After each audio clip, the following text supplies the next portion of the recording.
All right. Good afternoon, or good evening, or good morning, or wherever you are, whoever you are. Um, this is an impromptu video, and you know, I typically refrain from going live or talking about things unless there's some kind of like pressing or urgent need. But it seems to me like, you know, given the culture that we have developed here in the United States, and the fact that today is Holocaust Remembrance Day, I thought I might go live and just chat for a little bit about some thoughts on what I titled this video as modern victimhood. And this is something that I talk a lot about in my book, The Fear Problem. Definitely check it out on Amazon or at mascotbooks.com or on my website, patricklockwoodhealing.com/books.html. So we have a bit of a, I guess, I don't know, epidemic is the best word. I'm not sure how to say this other than maybe epidemic. Um, we have a very interesting process that's developing and changing over the last 15 years here in the United States in particular, but other parts of Europe as well, um, where there is this culture of victimhood. And this is a topic that people like Sam Harris and Dave Rubin and Thomas Sowell and Jordan Peterson and Brett Weinstein and Eric Weinstein and everyone. Honestly, everyone's been talking about for the last couple of years, and even the last couple of days, I've seen tweets from people like Eric Weinstein, and I was recalling when I watched the video by Brett Weinstein, his video on Black Lives Matter and how it's kind of a victimhood, oppression-based group that is now a kind of a racist group, was his takeaway from the video. It's a great video. I'm not doing it justice at all, so go watch it for sure. But we have this weird tribal us versus them thing going on, and it doesn't seem to be getting better, even though plenty of people are trying to speak out and writing books and all sorts of things to try and get this process to slow itself down, because we're kind of eating ourselves from the inside out.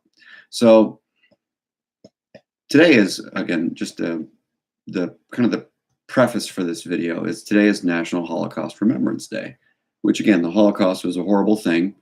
You know, Hitler killed upwards of 9 million or more Jews and other people. Stalin it'll over double that, and tons of horrible people have existed in the 20th century. And it's important to remember where we come from, because as you've heard for probably years now, those who do not remember history are doomed to repeat it. So it's important for us to remember bad things that happened. And it's important to remember the causes of the bad things that happened, so that we don't necessarily engage in the same patterns over and over again. And what's fascinating to me is it seems as if we didn't learn anything, at least from my take, from how the United States is functioning right now. And obviously, I live in a very kind of isolated and insulated culture here in Los Angeles in some ways. But it still seems like we haven't learned from the mistakes of the 20s, 30s, and 40s. We thought eugenics was disappearing, and in the 50s and 60s, we were going to have more of kind of a civil, family-oriented society. And here we are back with CRISPR and other technologies kind of re-engaging in eugenics again. And just like last time, the US was the progenitor of the eugenics movement. So isn't that fun? And isn't that going to end well? Same with all of the cultural and national divides that started World War II. Again, not to say that there are not other complex facets to the kind of socio-political scale of what was going on in post-World War I, Europe, but there was definitely this, at least thanks to Hitler and others, there was this weird nationalism that started to overtake the country. And again, kind of like I talk about in the book, there's like all sorts of good reason for nationalism. It makes perfect sense that if you feel like you're under attack, or that your values are under attack, or that your way of being and your way of living is under attack, then you're going to circle the wagons, metaphorically and literally in some cases, and say, keep people out and let's fight against the people who are invading. And this is kind of a tale as old as time. If you think about the Crusades and the Christians versus the Muslims and all these other historical things that are cut and dried, just terribly cut and dried, like there was an aggressor and then there was a victim. It's still happening. It's still happening today. And I think when we think about things like the Holocaust, I think the main thing we remember is just people being tortured. And we remember like prejudice and basically racism or kind of anti-religious bias from Hitler in terms of he was kind of a Roman Catholic and he didn't like the Jews, right? Those are the things we kind of hold on to because they're kind of the easiest things to remember and they're the simplest things to remember. But there's a lot more going on in terms of the socio-political world that happened that kind of prompted our friend Hitler, outside of his unique individual mental illness and his drug abuse issues, that prompted him to do the horrible things that he did. And that's one thing I find myself confused about nowadays, because one of the things I always hear about Donald Trump is that he's compared to Hitler when he's nothing like Hitler, in terms of the way he speaks, in terms of the kind of language he uses, in terms of his political motivations. I mean, there's just a world of difference between the two people. Are they both kind of weird and nationalistic individuals? Yeah, sure, absolutely. But that's kind of basically the end of the legitimately serious kind of similarities. So we've not learned from the past because we are still acting as if it's the past. And one of the reasons why I think is because we have this intergenerational transmission of trauma problem from the perspective of epigenetics. Like we're transmitting a fear process that kind of makes more and more people more sensitized over time, which is something I discuss in the book for sure. But I also think that we have developed this very reactionary tribalistic culture, again, something else I discussed here, that says, I'm the biggest victim. My victimhood is better or worse than yours, which logically is just insane. And or because I'm X kind of victim, I deserve more power and privilege. Now, to me, that sounds a lot like Hitler. I've read Mein Kampf, and I don't know if any of you have. Anyone who watches this and who has read Mein Kampf, please correct me, because I don't want to misspeak, but I've read some biographies, I've read Mein Kampf, and the man clearly felt like an oppressed victim. He was crazy on the one hand, but at the exact same time, he also felt like a victim. He felt like an economic victim. He felt like a socio-political victim, all sorts of things. And that comes from his crazy childhood with dad being bad, mom, da da da, all this stuff. Like there's all sorts of unique things we could talk about. We could talk about Hitler's crazy childhood for years. But all that's to say, one of the like hallmark psychological delusions that he had was that he was a victim and that he held on to his victim stance so strongly that he did what most people are doing. And this is what I call in my book kind of the proactive, aggressive fear process, where as a result of being afraid or feeling like we were going to be taken advantage of or being hurt, we go out and aggress against people. So that's exactly what he did for a long time. And he hurt and killed millions and millions of people as a result of it. And he gave Germany like the worst reputation in the world, apparently, even though Russia was more horrible in some ways, and China and Japan, all these like horrible things have happened in these other countries. But we focus on World War II because it's the closest and it seems the most nasty. So again, all that's to say is that there's this smart, strong person who was insane in the past, who felt like a victim, who created this Holocaust. And it seems like what's happening, especially in the United States on the left, the kind of crazy liberal side of things, and again, to a degree, the crazy conservatives too, though you don't hear as much nowadays from the KKK or the I think, Richard Spencer types or whomever. You don't hear as much from them. They've kind of we've all kind of learned to ignore them because we know they're stupid. But um,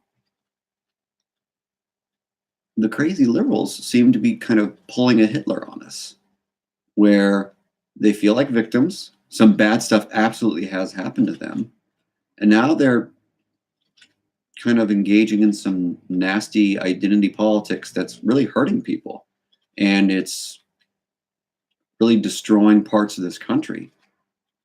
It's affecting the academic world, it's affecting the economic world, it's affecting the country's morale overall. I mean, I'm not saying that the right is not helping. I mean, they do a lot to kind of shoot themselves in the foot, and they do a lot of bad things every day. Just go on Twitter and watch most conservative pundits and others talk and react to each other, and then watch most crazy people like Kamala Harris and I think AOC is the acronym being used for her, that brand new senator or representative, whatever she is. She's not even that important that I don't even know who she is, but AOC is the phrase they use for her. These crazy people on the left in particular are acting like such victims, and they're promoting the victim culture. And that's insane. That doesn't help us. It helps no one. And to that end, I wanted to read a passage from my book because I think there's a logical thought process that everyone is missing.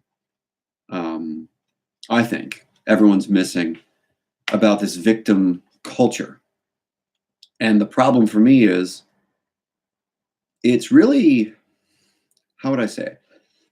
It's really not a matter of whether or not you have been victimized. It's a matter of how you deal with it. So as a clinical psychologist, I work with people who've been raped and beaten and other kinds of assaulted and who fought in the military and have seen people die right in front of their eyes.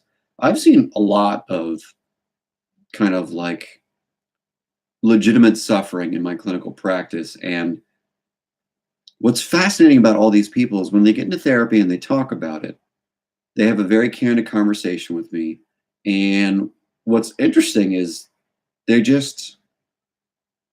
aware of the fact that they feel overwhelmed for the most part. And they are aware that maybe their feeling overwhelmed is shading the way that they see the world. And that maybe it's them making them act in, let's say, less than helpful ways. But none of that seems to be present on the national stage. So I can have plenty of candid conversations with any of my patients with a history of trauma and victimhood, and they will talk about what they're responsible for in terms of how they react and how they manage their feelings. But you find people on Twitter or on YouTube, and they do nothing of that sort. They get in front of a press conference and they whine and they complain, and they don't actually say, this horrible thing happened. Those people deserve to be punished for their horrible behavior. And there is something I need to do to manage my intense, overwhelming fear and anger and rage as a result of the horrible things that have happened to me. I hear none of that personal responsibility. And it's just bad clinical practice to just sit and wallow in someone's pity with them and make them feel more like victims. Acknowledging how bad they feel and acknowledging how badly they've been hurt is, of course, what's supposed to happen. But you never just sit there and wallow. And you never, ever try to like make it worse for them by kind of feeding into how bad they've been a victim. You want them to recognize how they feel overwhelmed and learn new ways to manage it and learn to tolerate the feeling of being overwhelmed. That is what exposure therapy is. Some of the most kind of efficacious treatments for PTSD and other forms of trauma is narrative therapy, exposure therapy, in vivo exposure therapy, virtual reality exposure therapy. These are basically, you're going to sit with your overwhelmed feeling, learn to tolerate it, and learn that you are safe. And we're going to teach your amygdala and your frontal cortex to work together and calm down. And you're going to feel safe with me, and we're going to feel safe in the circumstance. And you're going to learn that your traumatic memories, we can kind of complete the loop and allow you to feel safe again. And it will be under your control that you feel safe. So there's a control element, there's a safety element, and there's a kind of tolerating the feelings and building calluses element to it. So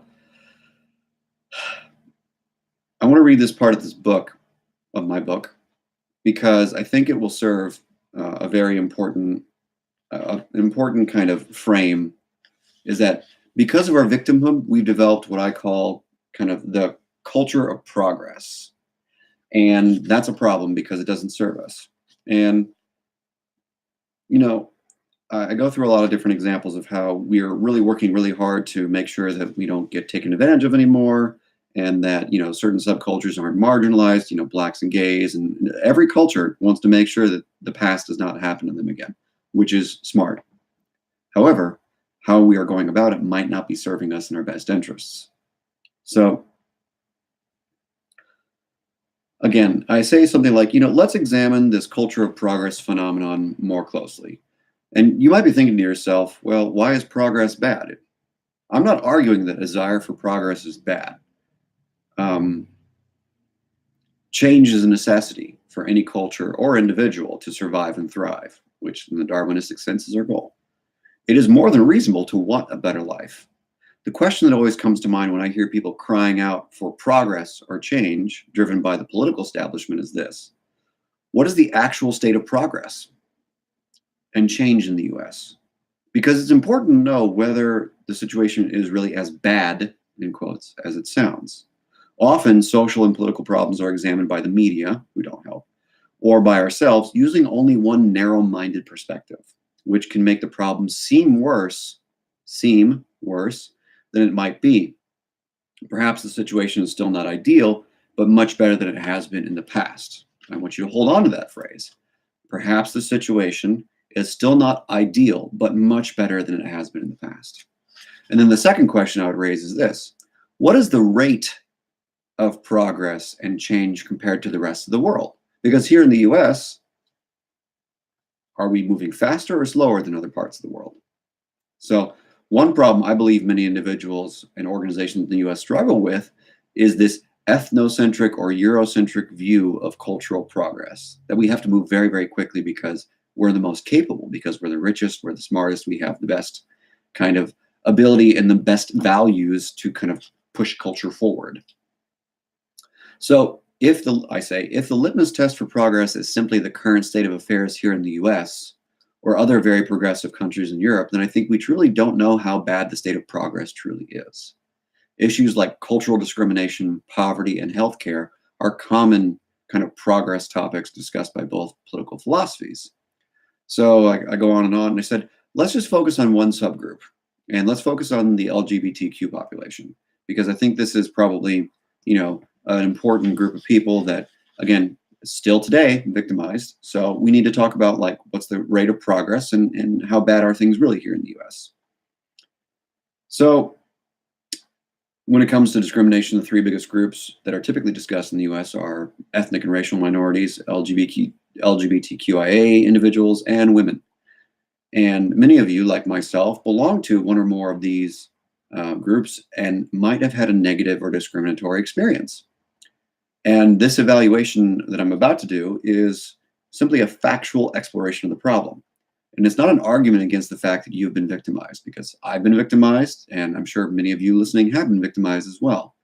That doesn't mean we have to hold on to it, first and foremost. And secondarily, that doesn't mean that things are horrible here in the United States just because you've been victimized.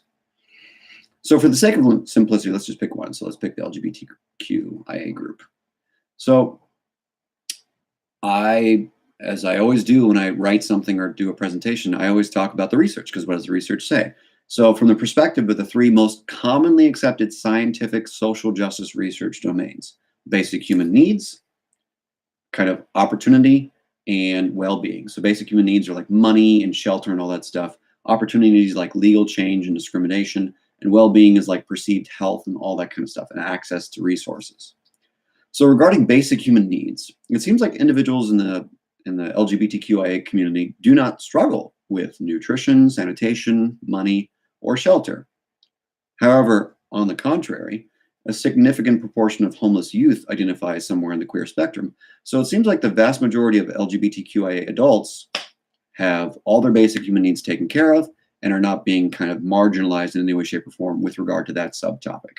But at the same time, it seems like there are more homeless LGBTQIA youth, partially because of perceived discrimination, or other kind of family threats or things like that, that they leave the house or they're kicked out of the house. So mixed bag, right?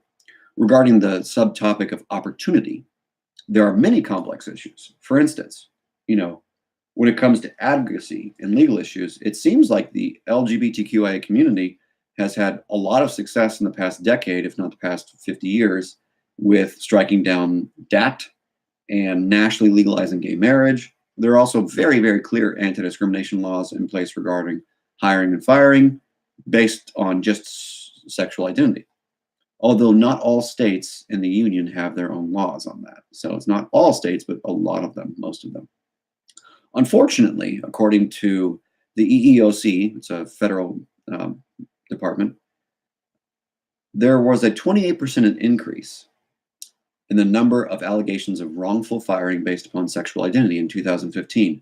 However, only 48% of the cases were deemed fitting for remediation or like real cases. A study from 2013 found essentially that there was no discrimination in 4 major US cities when it comes to the hiring of LGBTQIA individuals. And another study found that 15% of LGBTQIA individuals experienced some workplace discrimination based upon sexuality. So 15%, not 100% or 90%. So looking back at the facts, it seems like many things are going well. Some aren't going so well. And if you just look at the EEOC website, you would find that more cases have been resolved compared to last year, which means the government's being more efficient in helping people get justice as opposed to less efficient. So it's not like there's some kind of anti-LGBT kind of process that's keeping the government from actually helping people get their justice. So basically, in summary, on the one hand, it's a problem that people are still being wrongfully fired. However, the number of LGBTQI individuals being wrongfully fired and actually advocating for themselves is going up. So the number of people advocating and kind of speaking up is a very, very good thing.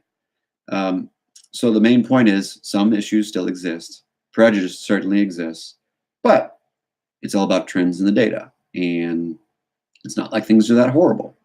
And regarding the final category of wellness, there are many, many ways to evaluate progress and continued problems in the LGBT community. And perceived social support is a good way of looking at the concept of wellness, because if we feel like people support us, then, we're going to feel better. That's just basic psychology, attachment, whatever, pick your subdiscipline. So one study found that most gay and bisexual individuals felt supported despite whatever perceived discrimination that exists. Most. Another study focusing on African American homosexuals found that 63% experienced some form of discrimination, but close to 90% felt included in their community. So it's interesting. Despite the discrimination, they still feel included. So we're still becoming more inclusive despite the fact that, people still get discriminated against. Another study found that smoking, in terms of wellness and health, smoking among female queer-identified youth was higher than same-age heterosexual female youth. But queer-identified female youth engaged and actively participated in gay-friendly communities were less likely to smoke. So the better social support, the less you cope maladaptively. Another LGBTQI survey found that approximately 75% of queer-identified youth felt accepted by their peers, and 77% believe that things will continually get better for the gay community. So the overwhelming majority of people believe things are getting better and feel included. That same study, however, showed that queer-identified youth are twice as likely to be bullied, assaulted, compared to heterosexual peers. So, there's a lot more stats I list. But basically, in terms of just looking at how bad things are right now in the US for LGBTQIA groups, doesn't sound horrible. Doesn't sound perfect. Doesn't sound ideal. But it doesn't sound horrible. Those stats are a pretty good indication of how horrible things are. And I'm sure there are other stats that I missed, and I'm open to all the stats that you can find. Please list them in the comments. The point is, it's a mixed bag, but it's predominantly going in the better direction. Now, let's compare how the US is doing compared to the rest of the world, because it's important to say the US is doing horrible compared to the rest of the world, or the US is doing great compared to the rest of the world, or we're just okay. Because, there's this American exceptionalism is the phrase that's used all the time. If we really are that great, it'd be good to know how we compare to the rest of the world for any good or bad thing. So discrimination or economic success, good or bad, doesn't matter. How are we doing compared to the rest of the world? So when it comes to the LGBTQIA individuals, in the last 240 years or so, since we've been a country, it'd be very, very difficult to get stats on the 1700s and 1800s. I couldn't find any when I was writing this. But as of 2016, gay marriage is legal. Anti-discrimination laws are in place for most sectors of society. And over 30 states have sexual orientation and gender hate crime laws. Broadly speaking, it would be fair to assert that the country has made significant progress in its very short lifespan compared to the other countries that have been well established in the world. I couldn't find many hate crime statistics under 1990. So again, it'd be very, very good to know, how we're doing compared to the rest of the world.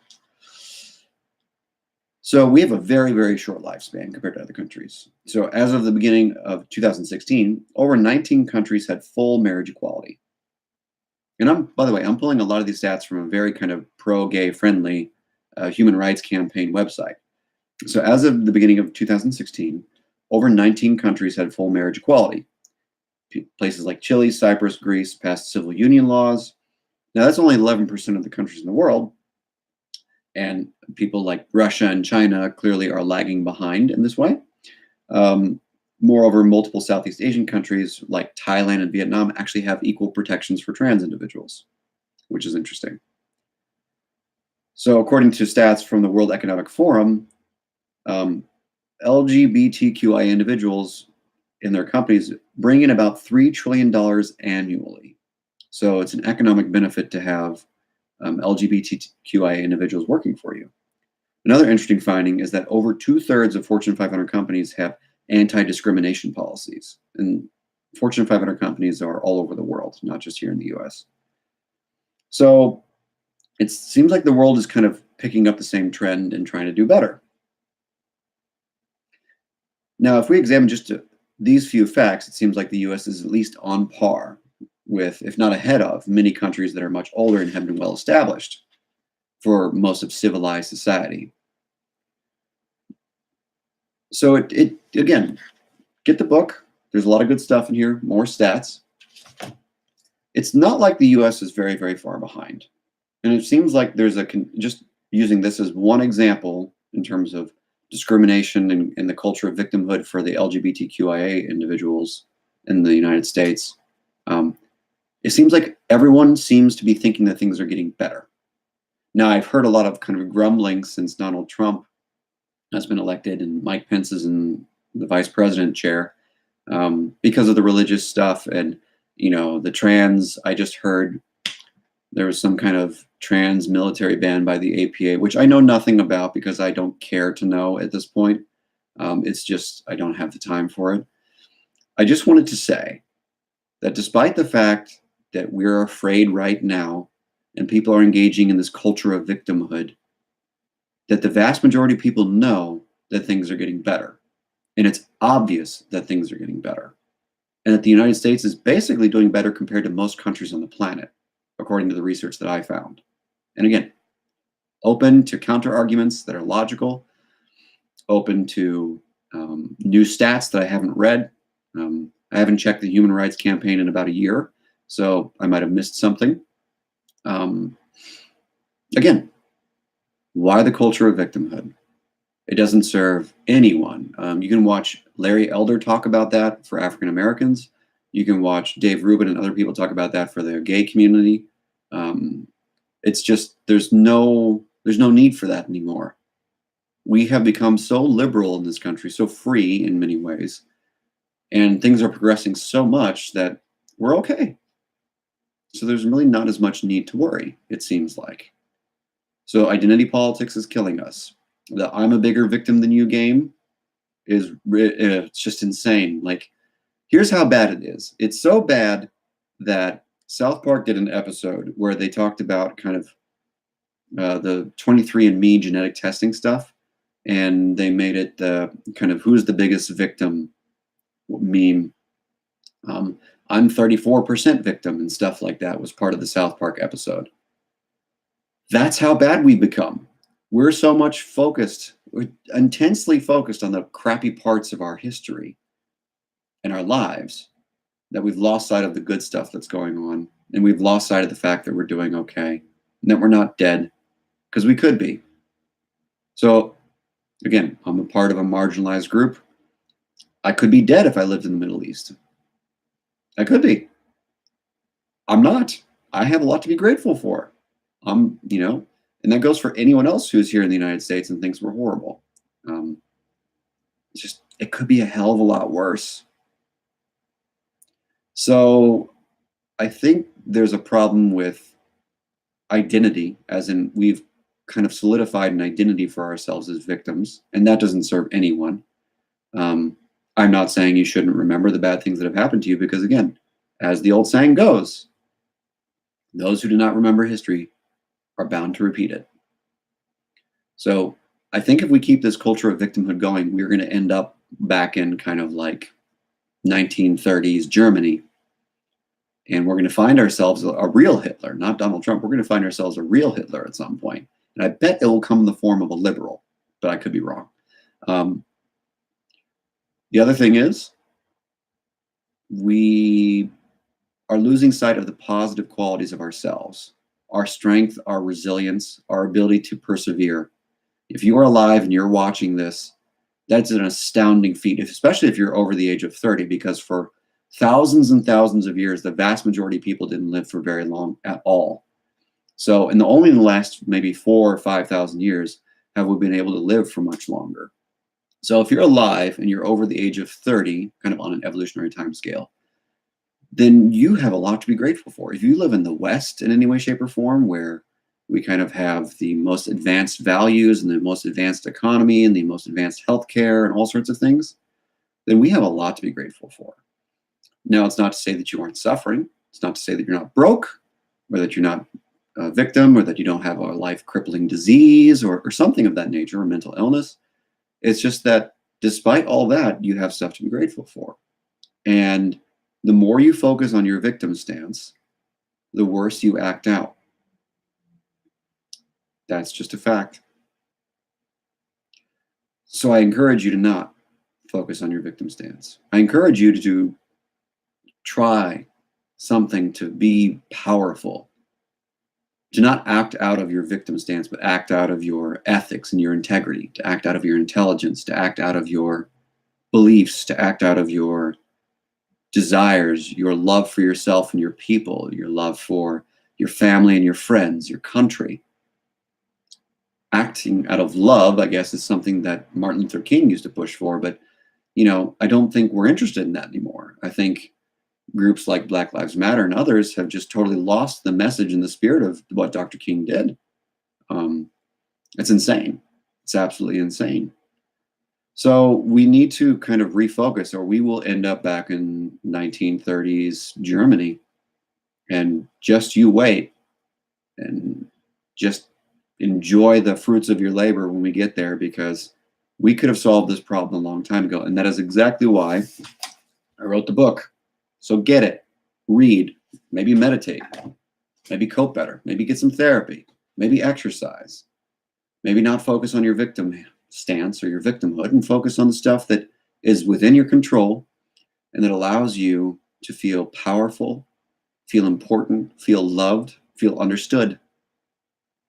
Because you can't feel understood if you're screaming at people. You can't feel understood if you're saying, well, because you're white, or because you're black, or because you're Hispanic, or because you're straight, or because you're gay, you can't understand me. Saying any of that crap only limits your ability to feel connected to people. And we need to feel seen, and we need to feel connected with people. So I highly encourage you, cut the crap. Stop the us versus them crap. If you're one of those people who does that. If you're listening to this and I'm pissing you off, great. Send me all sorts of comments and emails and stuff. I will gladly listen and treat you with more respect than you would ever treat me. And that's because this is about the truth, and this is about respect, and about helping society change, not staying in this us versus them tribalistic victim stance culture. It doesn't work. If you want to look at how, successful I'm a victim coping works, you might want to look at how the Jews tried to assimilate into the United States. Back to the Holocaust part. How did they survive the Holocaust, and how did they kind of cope with their victimhood? Look at what they did when they came to the United States and they kind of rebuilt their lives in Europe. What did they do? Right? Think about that, because they're a good model of making it. So, just some things to think about. I know this is not necessarily the most positive or fun discussion, but again, this modern culture of victimhood is not serving us. And on Holocaust Remembrance Day, I think it's important to point out what history shows us about being victims, number one, and number two, how to cope with being victims and how to use that identity to either empower us and form a healthier community, or to maybe kind of enrage us and form an aggressive community. So these are just some thoughts. I hope this makes sense. Hope you get your fear system under check. Definitely check out The Fear Problem on Amazon or Mascot Books or patricklockwoodhealing.com/books, HTML.